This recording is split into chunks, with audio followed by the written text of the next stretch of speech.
Good morning. We are Ken and Cindy Davidson. When Father Patrick initially texted me and asked us to speak, I can honestly say that I thought he had texted the wrong person. He mentioned Ken, and I thought maybe he meant the other Ken in church and not mine. I did ask my husband, who was hesitant to say yes, as was I. I responded back to Father Patrick that I would talk to Ken and get back to him. I didn't text him back. But the next Sunday, Father Patrick asked if we had talked about it. We had, and we reluctantly decided if he asked again, he probably really meant it, and we would say yes. I was raised in the American Baptist Church, attending Central Baptist Church in downtown Hartford. In the Baptist tradition, I was not baptized until my early teens and was by full immersion. I attended Sunday school and participated in youth group. As an inner-city church, my sisters and I were often exposed to life in the city, including seeing and feeding homeless people, working to improve shelters, and witnessing low-income housing. As is often the case, my attendance fell off while I was in college and was very sparse after graduation. Then I met Cindy. I was raised in an Episcopal family, baptized, confirmed, and married in the Episcopal Church. I attended Sunday school and youth group, and after returning from nursing school, I began to teach middle school Sunday school at my home church. This created a bit of a buzz, and it became a vestry line item. Why was I teaching? I planned to make a newscast for my class to do something different to try to engage them. I asked the kids to write Bible stories as news stories and planned to tape them on location all over town to make a newscast that would then be shown to other Sunday school classes. The church had a very brand new video camera, one of the big ones you put on your shoulder and you had to hold it. I had absolutely no idea how to use it, but it didn't stop me getting the kids started on writing. Ken and I had started dating, and as a computer engineer, I figured he probably knew how to run the video camera. I asked him if he would come to church with me to videotape the kids, broadcasting our news stories all over Manchester, and he did. And that's how Ken started coming to church with me. Before we married, we talked about what church we would attend together since we wanted to worship as a family. I was comfortable with the Episcopal Church, so we settled on attending together. I was received in the Episcopal Church at the Cathedral in Hartford a few years later. We've raised our 4 children in the Episcopal Church. All 4 attended Sunday school, Vacation Bible School, and in high school, Emmaus. Emmaus is where we've met Father Patrick. When our family was first involved with Emmaus, he was just Patrick, an adult advisor on the weekends.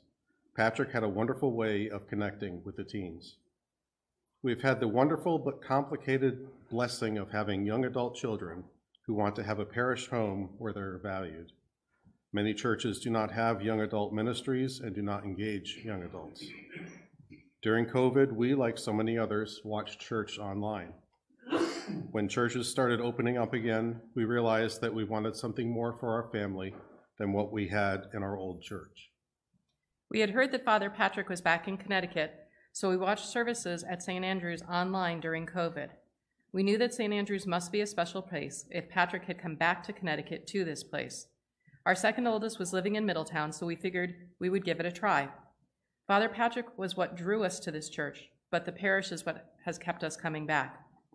In the fall of 2021, we started attending St. Andrew's to see if it would be a good fit for all 6 of us. We wanted a parish home where we all felt comfortable. Parishioners were so welcoming to all 6 of us right from the start. We did not know that my parents had started attending church as well, as we were coming on off weeks. Our youngest was at college and was only able to attend when she was home, but was fortunate enough to be able to watch St. Andrew's online up in New Hampshire while she was still at school. Shortly after we started attending, I became very ill and we were not able to attend church for several months. People who we barely knew reached out to us, prayed for me, and asked what we needed. St. Andrew's was really becoming a parish family. The sense of community and family are a large part of what we like about St. Andrew's. Everyone is valued for who they are. We and our adult children have been welcomed, encouraged, and nourished. St. Andrew's also has a wonderful sense of outreach, which has always been important to us. There are already so many ways to get involved and support the outreach of the church, yet when we asked if we could start a prayer shawl ministry, which my daughters and wife had long been involved in, there was instant support. The support that the parish has shown for this ministry, which is close to our hearts, has been wonderful. From members participating in knitting and crocheting, donating supplies, and most importantly, taking prayer shawls to those in need, we are overwhelmed with the support from this parish. While our daughters were at college, we would mail them yarn, they would make prayer shawls, and either mail them back or we would drive to Long Island to pick them up. So the prayer shawl ministry has been something that has been very important to our family for over 20 years. We have always pledged to the church that we have attended ever since we were married. It has been our way of supporting the church itself and the larger community. We see our pledge not just as the money we give, but the commitment we as a family make to our church family. We have striven to be involved by attending services, counting, working to cook and sell concessions in the park, helping out with dinners for the marriage course, making prayer shawls and scarves, buying yarn and supplies, and more yarn, and helping out when asked.